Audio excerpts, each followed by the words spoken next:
নির্বাচন আসতে পারছে না। অনেকেই বলছে যে এই আওয়ামী লীগের যে ভোট ব্যাংক, এই ভোট ব্যাংক যেদিকে যাবে তাদের জেতার সম্ভাবনা একটু বেশি, বা বড় দুটো রাজনৈতিক দল সেই তাদের ভোটটা নেওয়ার জন্য বিভিন্ন রকম কলা কৌশল করছে। আপনি কি মনে করেন যে আওয়ামী লীগের আসলে এই ভোটটা কি ফ্যাক্টর হয়ে উঠতে পারে নির্বাচনে? প্রথমত হচ্ছে আওয়ামী লীগ যদি নির্বাচনে অংশগ্রহণের সুযোগ না থাকে সেই ক্ষেত্রে কি হবে? তো সেই ক্ষেত্রে কিছু কিছু যেমন রাজনৈতিক অঙ্গনে কিছু কিছু কথা চালু আছে যে দেশটাকে মৌলবাদী দেশ প্রমাণ করার জন্য আওয়ামী লীগ একটা ইনস্ট্রাকশন দিতে পারে যে জামাতে ভোট দিয়ে দাও। এটার একটা যৌক্তিক কারণ আছে, কেননা আমরা দেখলাম কিছু বার লাইব্রেরিতে কিছু উকিলদের কিছু নির্বাচনে সেখানে আওয়ামী লীগ আর জামাত জয়েন্টলি তারা বিএনপিকে হারাই দিল। এরকম বেশ কয়েকটা ইস্যু হয়েছে। হ্যাঁ, এই পরিসরে সম্ভব, কিন্তু ব্যাপক পরিসরে অর্থাৎ এটা সম্ভব না। ব্যাপক পরিসরে সেখানে চিন্তা ভাবনাটা কী হবে? এখানে আর একটা বক্তব্য আছে, সেটাও খণ্ডন করি, সেটা হচ্ছে যে ভোট বয়কট করবে। তো সেইটাও বাস্তবে সম্ভব না, কেন তৃণমূলে আওয়ামী লীগের যেসব নেতাকর্মীরা আছে তাদেরকে সোসাইটিতে থাকতে হবে, অর্থাৎ তারা ভোট বর্জনের এই ঝুঁকিতে তারা যাবে না। এবং যাবে না অর্থাৎ দিল্লি থেকে যে ইনস্ট্রাকশন আসবে, যে ফরমান আসবে, সেই অনুসারে তারা চলবে না, সেটা প্রমাণ হয়ে গেছে গত এই যে লকডাউন এবং শাটডাউনে প্রমাণ হয়ে গেছে যে এটা চলবে না তারা, অর্থাৎ তারা তাদের মতো ভাববে। তো সেই ক্ষেত্রে তো আওয়ামী লীগের নেতাকর্মীদের যে মনস্ক, যে মনন, তাতে সেই ভোট জামাতের দিকে যাবে না। অপরদিকে তাহলে কোথায় যাবে? তারা হিসাব করবে তাদের নিজস্ব নিরাপত্তার হিসাব, নিজস্ব ব্যবসা বাণিজ্য, এগুলো রক্ষার বিষয়, নিজস্ব অবস্থান ঠিক রাখার বিষয়।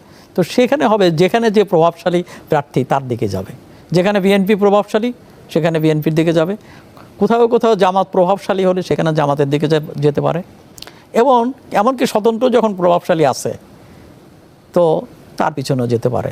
তো তারা এইভাবে তারা নীরবে তারা ভোট দেবে। হ্যাঁ, কিছু কিছু জায়গা তো অলরেডি তো কিছু কিছু জয়েন করছে, এবং সেই জায়গা থেকে বিএনপির পক্ষ থেকে, এনসিপির পক্ষ থেকে, তো জামাতের পক্ষ থেকে যে নিরপরাধ আওয়ামী লীগারদের জন্য দ্বার খুলে দেওয়া আছে।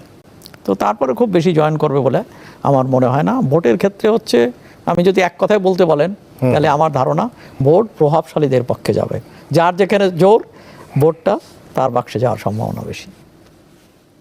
আপনি কি মনে করেন আওয়ামী লীগের ভোট কোথায় যাবে? আমি তো যা লিখে ফেলছি সেগুলো সব আগের কথাই বলি, নতুন কিছু বলি না। সেটা হলো বঙ্গবন্ধু হত্যার পরে আওয়ামী লীগের কেউ কেউ বেরিয়েছে। মুস্তাকের ক্যাবিনেটে কারা গেল, সেখানে আবার এসটি ইমাম, যে ইমামকে আবার শেখ হাসিনাও ইমাম বানাইলেন, মুস্তাকের শপথ গ্রহণ করাইলেন, সেই সময় আওয়ামী লীগের লোকজন যায় নাই। গুটি কয়েক বঙ্গবন্ধু এবং প্রথম সারির তাজউদ্দিন, সৈয়দ নজরুল, এই জাতীয় কিছু নেতা ছাড়া আওয়ামী লীগের বেশিরভাগ নেতৃত্ব হইল স্বার্থপর, স্বার্থবাদী, পরিষ্কার। এটা আমার অ্যানালাইসিস। কারণ আমরা তো আগে ডেইলি 32 নম্বরের যেতাম, তো দেখছি তো এরা নিজের স্বার্থ, ব্যবসা বাণিজ্য রক্ষার জন্য যখন যেখানে যা করার তাই করবে। শেখ হাসিনা যখন দুঃখ করে যে আওয়ামী লীগের এত বিশাল সংগঠন কিন্তু বঙ্গবন্ধু বাইরে হওয়ার পরে, হত্যার পরে কেউ বাইরে না কেন, আমি তখন লিখছিলাম যে শেখ হাসিনারও যদি এরকম একটা ভাগ্যে পড়ে তখন আওয়ামী লীগ বের হবে না, কারণ এটা তার শ্রেণী চরিত্র। তারা নিজের বাড়ি গাড়ি স্বার্থ রক্ষার জন্য ব্যস্ত থাকবে। অতএব ভোটের সময় এবার তারা চুপ করে থাকবে। যদি কোনো সময় আবার সুবিধা আসে তখন আওয়ামী লীগের আবার মতো মাথা ছাড়া দিয়ে উঠবে। আর এখন তারা মিশে যাবে, যেখানে যেভাবে মিশলে সহজ হয় সেটা হবে। আমি নিজে আমার এলাকাতে প্রতি 2 মাসে গড়ে তো একবার যাওয়া পরে, কোনো কোনো মাসে 2বারও যাওয়া পরে, বিয়ে শাদী অনুষ্ঠান সবগুলোতে যাই। আর গ্রামের ছেলে তো গরুর ঘাস তুলছি, সবাই এখনও সেভাবে মিলেমিশে থাকি। আমি ওখানে গেলাম, আমার একটা জায়গা আওয়ামী লীগের এক পান্ডা দখল করে বিক্রি করে ফেলছি। আচ্ছা, মাফে আমার আরও 2 ডিসিমেল থাকে, সে আগেই দখল দিয়ে দিছি বিক্রি করে। তো এইবার যখন ওর পতন হইলো, সে পালাইলো, মাদক টাদক লইলো, আমি ভাবলাম বোধহয় এবার আমি রক্ষা করতে পারবো। তার ভয় তো আমি আগে দিয়ে ওয়াল দিয়ে যেটুকু আছে এটাও রক্ষা করলাম, কিনছিলাম তো। পরে বিএনপি যেগুলো এখন শালীর বিচার করে ওই জায়গায় এরা আসলো, বললাম যে এবার আমার একটু একটু দখল কয় কী কোন চাষা, আমরা তো পরিষ্কার, আমরা তো।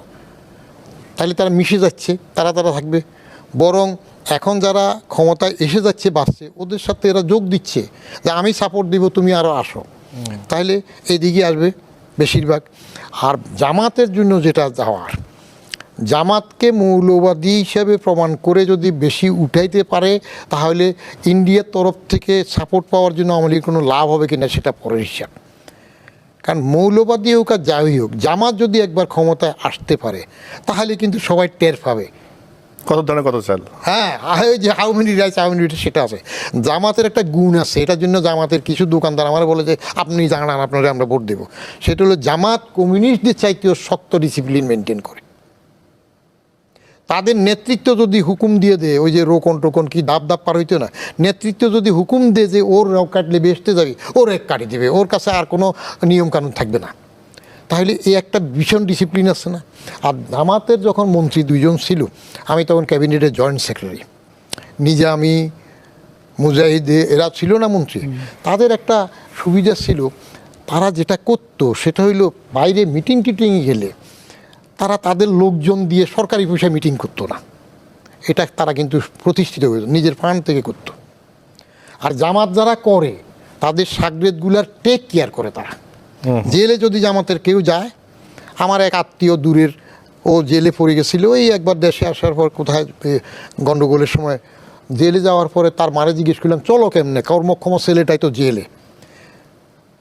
বলে যে কাকা ভালো আছি, আগের থেকে ভালো আছি, ছেলে আরও জেলে থাকুক। আমি কেমনে? কয় পার্টির থেকে ছেলে জেলে আছে দেখে আমাদের বাজার সদাই থেকে শুরু করে সব কিছু তো পার্টি দিতেছে। এইবার আমি যেটা দেখলাম, ফেনীতে গেলাম এক জানাজায়, ঢাকা ইউনিভার্সিটির IB-এর প্রফেসর ছিল কাজী গোলাম মহিউদ্দিন। তো আমেরিকা থেকে উনি ডিজায়ার করছে যেন নিজের বাড়িতে খবর দেয়। তো জানাজার জন্য গিয়ে দেখলাম যে জানাজা পড়াচ্ছে কে, ও তাজ্জব হয়ে গেলাম। ওই জামাতের নেতা ওখানে জানাজা পড়াচ্ছে। সোশ্যাল মিক্সিং এবং সেখানে কীভাবে ক্যাপচার করলো, জানাজা পড়াচ্ছে কেমন। এই আমার বাড়ির পাশে এবার দেখলাম গত শুক্রবারে আমাদের এলাকার সেখানকার যে ভোটে দাঁড়াচ্ছে, সে মাইকিং করে তার লোকজন দিল যে ফ্রি মেডিকেল ক্যাম্প 4 ঘন্টার জন্য, এবং প্যান্ডেল করে দিচ্ছে। তো জামাদের এই সূক্ষ্ম টেকনিকগুলো দিয়ে ঢুকতে চাচ্ছে। কিন্তু দেশের মানুষের 71-এর কথা যদি মনে থাকে, যারা এখনও আছে, ওই নূতন যারা বাপ চিনে না, ভাঙিয়ে ফেলাইব, খেলার মাঠ করবো, এরা তো আলাদা। কারণ আমার বাপ তো আমি চিনি নাই, আমার মা বলছে, চাচা বলছে, জ্যাঠা বলছে, সবাই বলাতে তো বাপ চিনলাম। তো বাপ চিনে না, সেগুলো খেলার মাঠ বানাবে, বাকি বাড়িটা ভেঙে ফেলেবে, সেটা করবে, তাদের হিসাব আলাদা। কিন্তু যারা 71 দেখেছে, আমরা যারা কন্টিনিউয়াস দূরেছি, তারা তো সজ্ঞানে জামাতকে ভোট দেওয়ার কথা না। তার ব্যক্তিগত কোনো, ওই যেটা সাহেব বললেন যে প্রভাবশালী কে স্বার্থের জন্য না হলে